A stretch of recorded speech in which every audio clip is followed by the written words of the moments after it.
Quer conhecer um pouco mais sobre cultura e liderança nas empresas? Esse episódio é para você. Conversando com Ricardo Castanheira, especialista em liderança e cultura.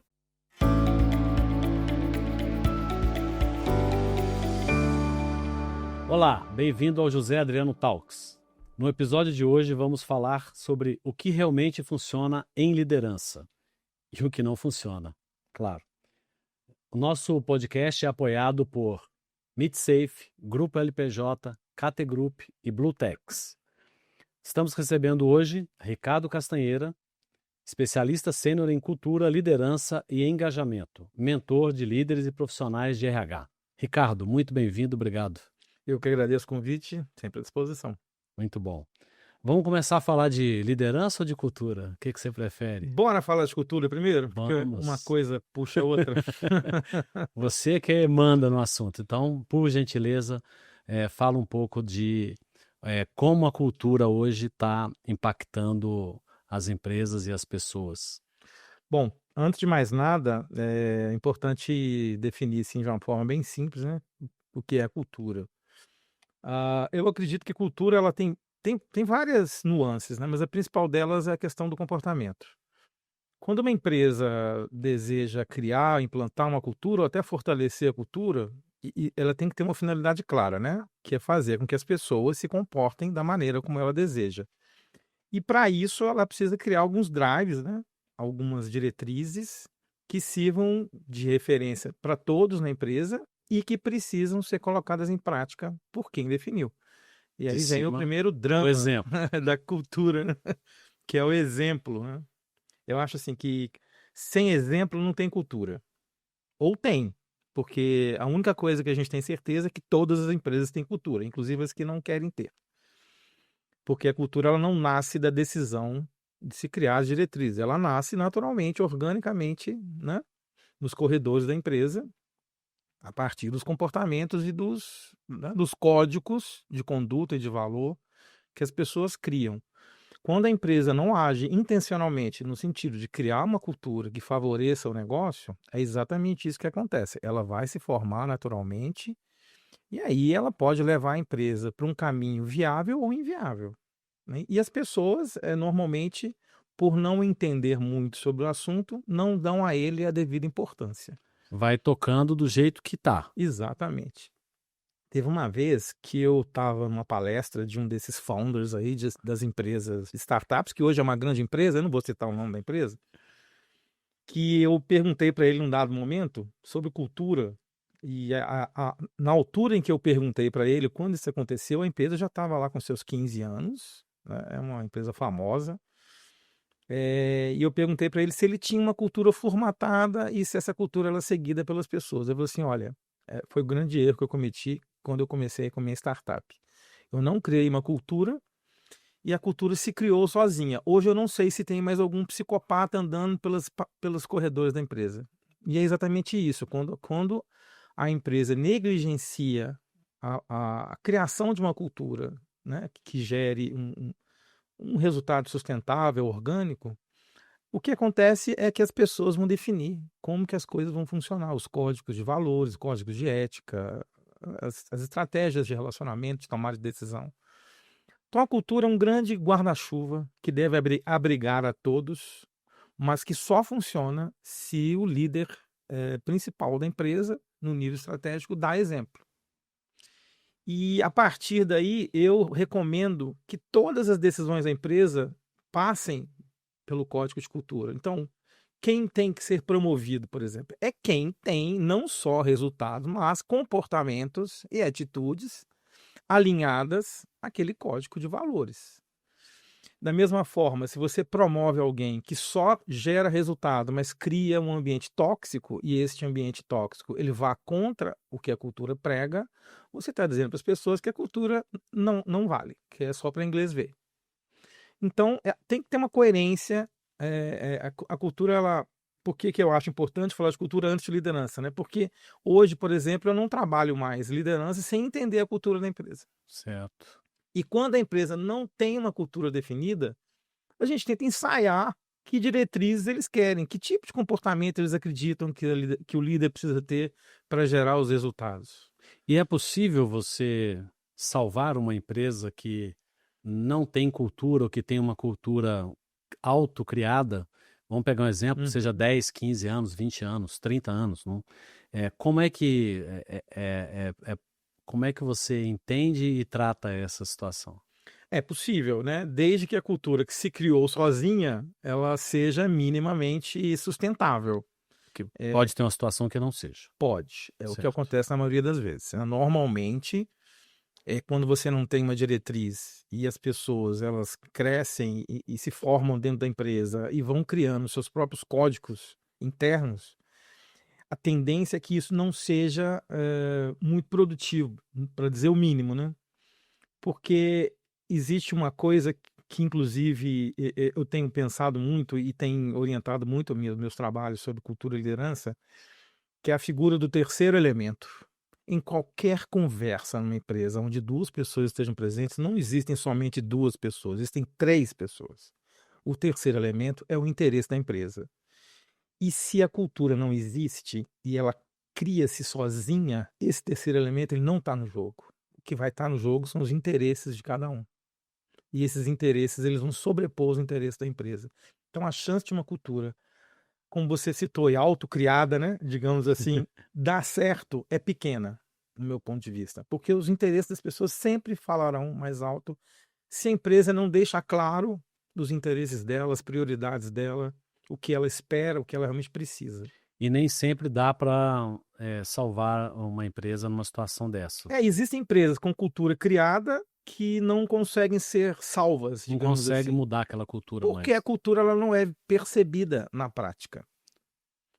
Porque as pessoas não enxergam nos líderes, que são a principal referência, o exemplo dos valores criados e que são expressos, escritos, divulgados. E, portanto, se eles não veem coerência de cima, eles não terão, digamos, motivação para eles próprios serem um exemplo. E aí eu convido a reflexão.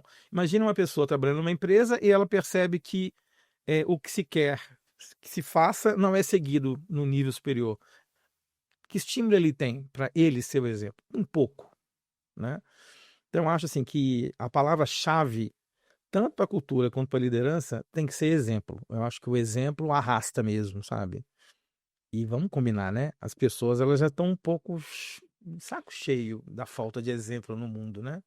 Não preciso de dar exemplos aqui do que eu quero Exemplo dizer. dos maus exemplos. Maus exemplos nós temos muitos. Que comportamentos ajudam a construir a boa cultura, né? E aí vamos pensar numa empresa que está mais ou menos no caminho certo, né? Uhum. Porque se ela estiver totalmente no caminho certo, está mais tranquilo, né? E se estiver no errado, é difícil seguir. Mas aquela que está mais ou menos no caminho certo, que comportamentos os colaboradores, dos colaboradores ajudam a melhorar o ambiente e a confirmar essa cultura e trazer as consequências que a gente vai falar um pouco também em termos de cultura e liderança. Bom, a pergunta ela é procedente e a resposta ela é ampla, né? Porque para cada segmento de negócio, para cada realidade, você terá comportamentos diferentes. Mas a gente consegue entender alguns exemplos que, se praticados em qualquer tipo de segmento, qualquer tipo de negócio, ajudam, né? Tem um que a gente tem trabalhado muito e que eu tenho falado muito, que é uma palavra em inglês sem tradução para o português. Então me perdoe aí os frequentadores aqui do podcast, mas eu preciso falar. Mas podcast já está em inglês mesmo? É o próprio nome, né? Então, se o podcast está em inglês, está liberado. Então a gente pode tudo aqui. Então, é o accountability, né? Que tem algumas pessoas que têm até dificuldade, né, de falar o que é accountability. Essa palavra é derivada, é uma palavra inglesa derivada do conceito de governança corporativa. E ela foi traduzida literalmente para o mundo dos soft skills, né, que são as habilidades comportamentais, como uma atitude proativa, uma atitude. É o que eles costumam dizer, atitude de dono, que aliás eu não gosto muito, porque. Não, porque você pedir para alguém que não é dono ser dono é um pouco complicado, né? Então, para não incorrer no risco de parecer incoerente, eu prefiro utilizar outra abordagem. Até porque, assim, a linguagem que você tem que usar com as pessoas tem que ser uma linguagem amigável, e uma linguagem que elas estejam dispostas a aceitar. Então, se Certo. você pede para um funcionário agir como dono, sendo que ele não é, como é que você explica isso para ele? Para mim, para você, é fácil de entender. Agora, para as pessoas que estão num nível mais. Claro, quando você pega a empresa como um todo, né? Exatamente, né? Então, esse accountability, ele dá conta de uma atitude que é muito voltada para defender os interesses desse terceiro elemento aí que eu cito. Certo. Que é você sempre buscar atitudes, decisões, comportamentos e que vão promover a melhor chance de você oferecer uma boa entrega e um bom resultado. Então, se você, por exemplo, trabalha com cliente, atende clientes, o que o accountability poderia te direcionar? Eu vou precisar de, primeiro, entender a dor do cliente para oferecer para ele a melhor solução. Então, eu preciso ter foco, não só o foco no cliente, mas o foco do cliente, Do né? cliente, muito bom. Entender o que ele quer para que eu possa oferecer o melhor para ele. Ao invés de ficar querendo entubar um produto que ele não precisa, não vai resolver o problema dele. O que ainda é aceitável, especialmente em finais de mês, né? Quando você precisa bater meta. Mas a gente sabe que se você cultivar uma postura de entender de fato, né? O que seu interlocutor precisa, porque você tem clientes internos, você tem clientes externos. Por exemplo, áreas que têm uma relação de cliente-fornecedor dentro da empresa, Uhum. como historicamente tem, por exemplo, logística e vendas. Uma complementa a outra inicia o trabalho de uma e vice-versa. São duas áreas que historicamente têm dificuldades de se relacionar, né? Eu Sim. mesmo já vivi isso na prática, numa operação de logística. Mas são áreas que precisam se entender como parceiras. Então, se você enxerga e tem uma postura de accountability, você sempre vai pensar no que é melhor para o negócio.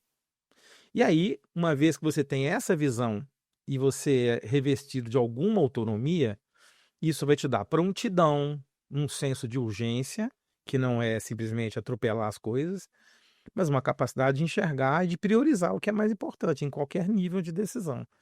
Então, isto é possível incutir esse comportamento, quando a empresa ela tem uma cultura que valoriza esse tipo de comportamento e quando isso está expresso, né? E bem conceituado, com exemplos práticos de comportamentos a serem evitados e estimulados. E mais importante, quando a cultura, ela não adianta só criar cultura, né? A cultura ela precisa ser o tempo todo reiterada, reforçada. Então você tem que ter literalmente momentos para você celebrar essa cultura de maneira esporádica, não esporádica, ao contrário, de maneira Constante. sistemática, constante. Sistemática. Constância é uma palavra importante para a cultura acontecer, né? Então não adianta implantar a cultura, você tem que sustentar a cultura. Implantar, você implanta em 3, 6 meses. Sustentar não tem início, nem meio, nem fim, é o resto da vida. E você falou de código de cultura. Sim. Isso não é uma prática muito forte? Ou e eu tô pouco informado? Assim, no Brasil ou fora do Brasil, grandes empresas, como é que é esse código de cultura e como que é na prática hoje que você vivencia? Bom, para grandes empresas é muito fácil você perceber esses drivers culturais, né? Esse código de cultura. Normalmente eu trabalho muito com valores corporativos. Então, se a gente for falar desses valores corporativos, qualquer grande empresa tem. É quase que um movimento, digamos, indispensável. Agora, para pequenos negócios, microempresas, startups, a gente vê muito pouco movimento nessa direção. Por exemplo, eu também atuo como mentor startups pelo Sebrae de São Paulo e já fiz muitas mentorias direcionadas à minha área de atuação. O desconhecimento dos founders e dos jovens empreendedores sobre cultura é absurdo. Pouquíssimos têm essa preocupação. É muita preocupação em escalar o negócio, de fazer o negócio. Buscar um investidor. Sim, buscar. É absolutamente legítimo. É muita Isso. coisa. Sem isso não tem nada, né? Quem sou eu para dizer que isso não é importante? Isso é vital. Agora, à medida que a empresa começa a tracionar e começa a se relacionar com o mercado e se posiciona, Relacionar com o mercado. Nessa sim, hora ele tem que ter algumas ele ferramentas. tem que ter preocupação com a cultura. Porque se você não tem essa preocupação no início, depois vai ficando mais complexo, né? Porque aí você já tem que pensar em quem está lá dentro. A cultura que eu quero criar, ela tem algum nível de aderência com quem está na empresa, embora eu não tenha que me preocupar com isso, eu preciso me preocupar se as pessoas vão comprar isso. Porque não adianta eu querer implantar a goela abaixo. Não vai funcionar. Eu preciso ter aderência de quem vai fazer a cultura funcionar. E de quem vai fazer o negócio funcionar. Né? Do exemplo e da execução, porque como você deu o exemplo, o terceiro elemento, você o tempo todo tem alguns elementos se reunindo e decidindo coisas, e se eles não tiverem essa cultura, não vão conseguir disseminar e evoluí-la, né? Exatamente. Você estava falando de comportamento, outro comportamento que eu vejo que não tem como não ser bom é a colaboração, né? A colaboração, ela se tornou quase que uma obrigação para as empresas terem, né? Até porque, se a gente pensar no viés da nova geração que entra nas empresas, eles tendem a ser mais colaborativos e demandam isso da empresa, né? Então, Espero muito isso, e quando não tem, vazam rápido, né? vazam rápido. Eles entram tão rápido quanto saem, né? Então, assim, e conta muito para essas pessoas, digamos assim. Eu não gosto de rótulos, não, tá? Mas a gente sabe que se a gente for pegar a média, né, do mindset, né, ou da mentalidade dessas pessoas, elas valorizam essa colaboração, valorizam empresas que têm propósitos genuínos, empresas que conseguem literalmente ter uma razão de existir que não seja somente o lucro, que é fundamental, lógico, né? Eu sou um amante do lucro, diga-se, né? Mas tem que ter algo além para sustentar, né? E essas pessoas pedem isso, né? E cultura vem junto. Cultura vem junto com tudo isso. E como que a liderança, para a gente fazer a transição aí, como que a liderança atua nisso, criando e depois sustentando essa cultura? E aí? A liderança, ele é, na visão do colaborador, a empresa. Então, se você for pensar, uma empresa tem vários setores. Vamos pensar numa empresa grande. E ligando um pouco essa pergunta, a questão dos comportamentos, é importante você ter subculturas também. Por exemplo, a cultura da área comercial é diferente da cultura da área de contabilidade, por exemplo. Certo. Normalmente, quem trabalha na área de contabilidade são pessoas mais técnicas, com um viés mais processual. E quem trabalha na área comercial são pessoas focadas em entregar, custe o que custar. Então não adianta você criar um código de cultura que trata todo mundo da mesma É forma. preciso que hajam, Base. vamos chamar assim, os códigos de cultura para a gente trazer para algo mais factível. Vamos falar de valores, né? Os valores precisam conversar com todas as áreas. Eles precisam fazer com que as pessoas, uma vez colocando os comportamentos associados a eles em prática, que esses comportamentos levarão a um resultado de maneira orgânica e natural. Agora, é natural que hajam nas áreas diferentes, por conta das características de cada área, você tem comportamentos diferentes que conversam com esses comportamentos centrais, digamos assim, Claro. né? Mas é importante você identificar subculturas, tá? Para que as áreas não se sintam párias diante da diretriz principal. Todo mundo tem seu jeito de ser, né? E é importante declarar que esses jeitos de existir e de ser são respeitados diante de uma cultura que pretende ter todo mundo ligado ao mesmo guarda-chuva, né? Certo. Eu não sei se eu estou conseguindo ser claro, se eu Tá tranquilo, tá beleza. estou usando muitas metáforas. Não, enfim. tá tranquilo. Se tiver algum ponto Tá. aí não ficar claro, eu Beleza. peço para você explicar. Eu tenho sempre a preocupação de, se ver alguma coisa um pouco mais avançada, mesmo que eu conheça, de perguntar Tá. mais, né? Uhum, Por maravilha. enquanto, por mim, acho que tá tranquilo.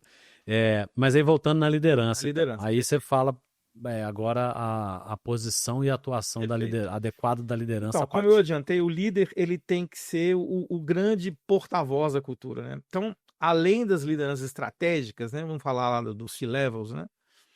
Os líderes intermediários, no nível tático, eu considero assim a liderança mais importante de uma empresa para que as coisas aconteçam de acordo com as diretrizes que foram criadas, porque são eles que farão com que as equipes consigam trabalhar e se comportar da maneira como a empresa deseja, e eles precisam dar o exemplo.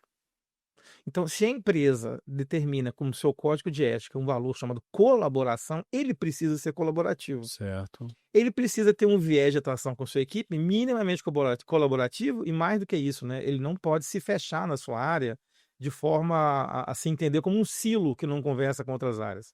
Então, esse nível de colaboração ele tem que existir, ele tem que respirar isso. Os líderes precisam respirar esses valores, senão as pessoas não seguem. É muito fácil de entender, né? Eu sigo quem tem coerência. E coerência é você fazer aquilo que você faz. É o que a gente chama de walk the talk, né? Você tem uma tradução em inglês que basicamente, faça aquilo que você pede.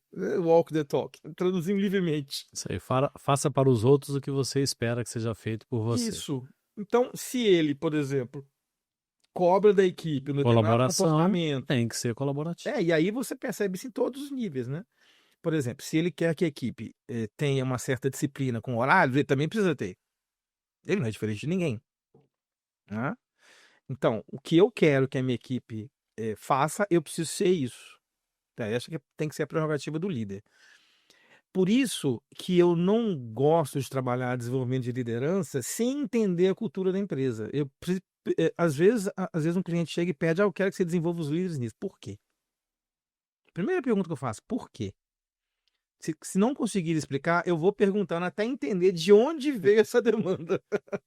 Até tem horas que eu uso assim, porque essas competências o mercado fala muito. Tá, mas que significa que se é bom para o mercado é bom internamente? Me explica isso. Então, assim, é importante que haja um alinhamento. Acho que a palavra mágica chama alinhamento. Certo.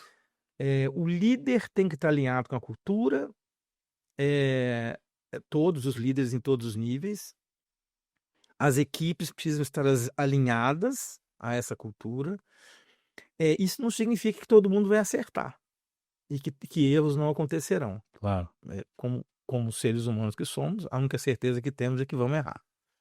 Então, quando os erros acontecem, é preciso ter também algumas situações, como, por exemplo, reuniões de cultura. Fala-se muito em reunião de resultado, reunião disso, reunião Essas daquilo, tem. né? E sobra, né? Muito comum você ligar para as empresas procurando as pessoas, está em reunião. Tá em reunião. As pessoas têm orgulho de falar isso. Eu tenho pavor de falar isso. Não tem nada para mim que é menos produtivo que estar em reunião, eu acho. Acho que a maioria das reuniões elas não são produtivas. Mas é preciso que hajam reuniões de cultura. Por exemplo, é possível, existem formas de você fazer com que esses valores sejam reforçados sistematicamente, né?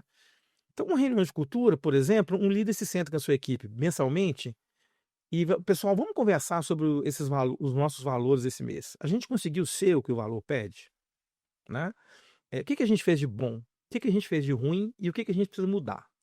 Então, 3 coluninhas básicas, né? Teve alguma situação que você pode exercer um valor, que você pode citar de exemplo e por aí vai. Uma conversa Conversa franca. mais franca e mais aberta. Uma conversa aberta. O que Legal. nós temos de bom, de mal e o que nós vamos fazer para melhorar. É o famoso que bom, que mal, que tal. É simples, fácil, funciona para todo mundo. Cada hora um fala, compartilha, você pode criar post-its e depois ter um tempo para falar sobre cada um, e daí saem soluções. Então é preciso conversar sobre cultura, senão a cultura não internaliza, ela não desce. Não adianta colocar no quadro, no site, Não. né? Não é suficiente. Cultura tem que criar raiz, né? E raiz não tem limite. Né? A raiz ela pode entrar o tanto que ela quiser. E quanto mais se fala sobre cultura, mais quem entrar na empresa vai entender que ele não tem outra forma a não ser daquele jeito, né? Você falou do líder como exemplo e você deu o exemplo de horário e tal. E falou também dessa geração nova que pede mais colaboração e mais flexibilidade também. Sim. Hoje, na hora que você vai entrevistar alguém para ser contratado, é ele que te entrevista, né? Ele que. E quando é uma pessoa bem preparada, é isso mesmo. Ele vê se a empresa é a empresa que ele quer ir, né? Então, o líder mudou demais nos últimos tempos? O que você acredita que mudou mais? Porque, com certeza, tem alguns líderes que não perceberam, não mudaram ainda, né? Então, nesse momento de trabalho híbrido, de horário flexível, de uma geração nova que é diferente da nossa geração, né? Então, como que você vê a mudança da liderança nesse cenário e o que a gente precisa, a nossa geração precisa fazer de diferente se a gente tiver buscando fazer de maneira adequada a liderança? Você sabe de uma coisa? Eu acho que eu vou surpreender na resposta aqui. No final das contas, todo mundo converge para o mesmo ponto. Eu vou te explicar meu ponto de vista aqui. Como mentor de startups, o que eu vejo? Eu vejo que uma pessoa ela abre uma startup, ela entra nesse mundo com uma cabeça aberta, né? Ela entra nesse mundo com uma mente totalmente fora do padrão. Pode fazer tudo, sai fazendo tudo, tudo vai acontecer. Isso. Ela entra naquele viés de horizontalização, né? Uma equipe horizontal, todo mundo decide. Só que aí a empresa vai crescendo, ela vai gerando mais complexidade e a regra vale para todo mundo. Quanto maior uma empresa, mais necessário se torna dividi-la em partes. Aonde você alcançava como dono, como founder, como sei lá o nome que você queira dar. À medida que a empresa cresce, você não alcança mais. Então a empresa vai se dividir em partes. Quando esse fenômeno vai acontecendo, é inacreditável como você vê, e eu já percebi isso na prática, pessoas que iniciaram suas vidas empreendendo com uma mentalidade aberta, disruptiva, elas passam a adotar uma mentalidade mais tradicional. E eu não consigo imaginar um jeito diferente de gerir uma empresa do que você ter alguma tradição, porque não tem como. Você não consegue atingir todo mundo numa empresa maior da maneira como você atingia quando a empresa era pequena. Você precisa começar a criar regras, você precisa criar processos, e isso vão enrijecendo. Isso aí. Não tem como fugir disso. Então, no final das contas, todo mundo vai chegar no mesmo lugar. Dificilmente você vê um líder que mantém aquele espírito inovador, né? Quando a empresa ele se torna grande. E aí a complexidade vem e mora, estabelece residência, e aí você tem que jogar o jogo. E à medida que você vai dividindo em partes, você vai criando lideranças intermediárias, que acabam sendo os representantes daquele ponto inicial, né? E aí esses representantes trazem não só o desejo da empresa, se eles cresceram com ela, mas os seus pessoais também. Eu também quero crescer, a empresa está crescendo. E aí começa os interesses vão se colidindo. Não tem como fugir disso. Essa lógica vale para qualquer empresa. Essa é a minha percepção. Ok. Eu posso estar enganado, eu posso estar errado. De repente, o meu universo de observação é pequeno, o que eu não acho, enfim. Mas se você for pensar bem, qualquer crescimento vai gerar complexidade. E a complexidade, ele vai gerar dificuldade de relacionamento, atritos. E aí você tem pessoas que pensam diferente, que muitas vezes as pessoas têm dificuldade de receber um não. Até porque ele tem que buscar pessoas diferentes para Sim, o negócio dele. exatamente. E aí ele está buscando uma complexidade, um ambiente que vai ter E você discussão. trouxe outro aspecto. A empresa ela vai ter que crescer e ela vai precisar de gente de fora. E aí você vai trazendo gente de fora com realidades diferentes daquelas que deram a fagulha inicial para a empresa. E aí você vai criando uma grande coxa de retalhos. Você vai ter que ter processos para fazer isso, ficar unido, minimamente coeso. E não tem como.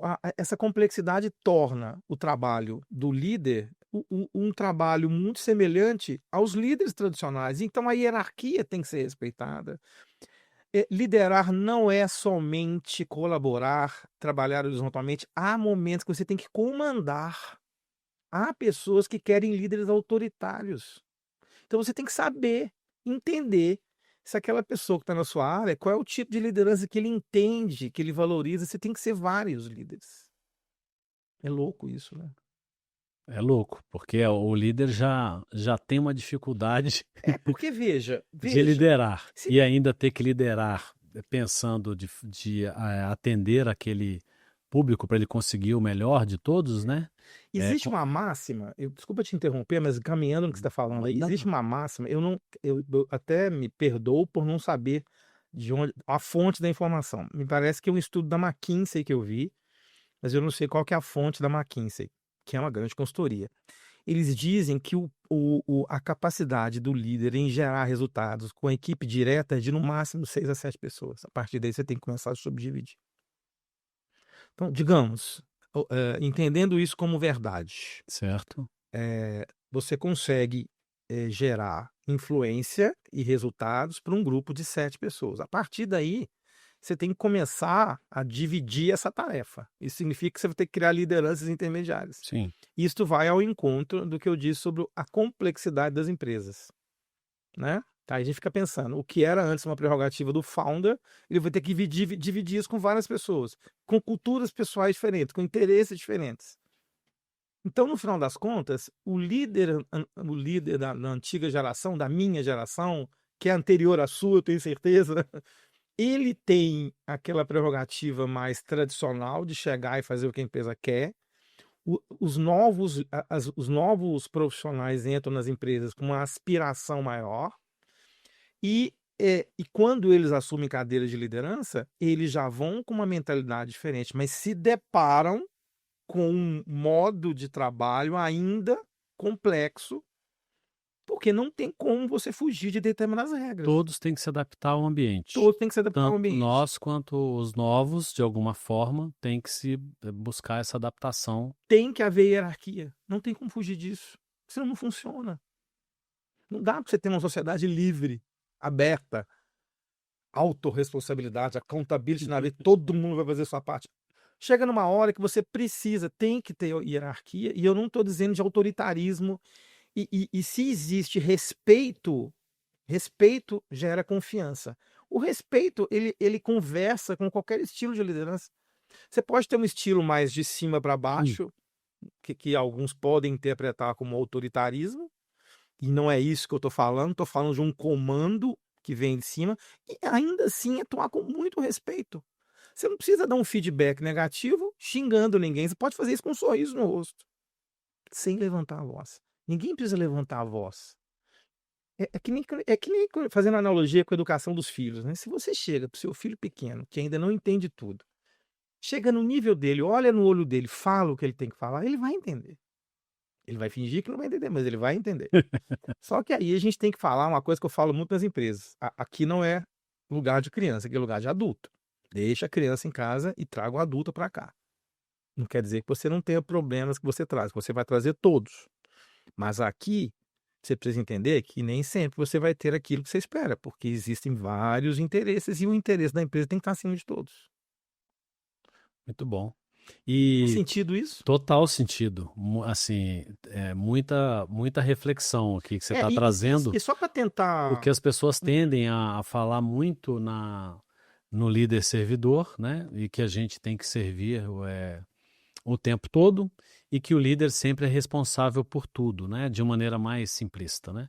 E na hora que você traz essas reflexões, eu vejo muitas situações, né, nela e entendo que o ambiente realmente ele faz com que a gente precise se adaptar e guardados os limites, né? Que aí entra a questão da cultura, né? Então a gente tem que estar sempre atento aos valores, aos limites e à interação Aos com exemplos também. aos exemplos, né? O exemplo é tudo, né?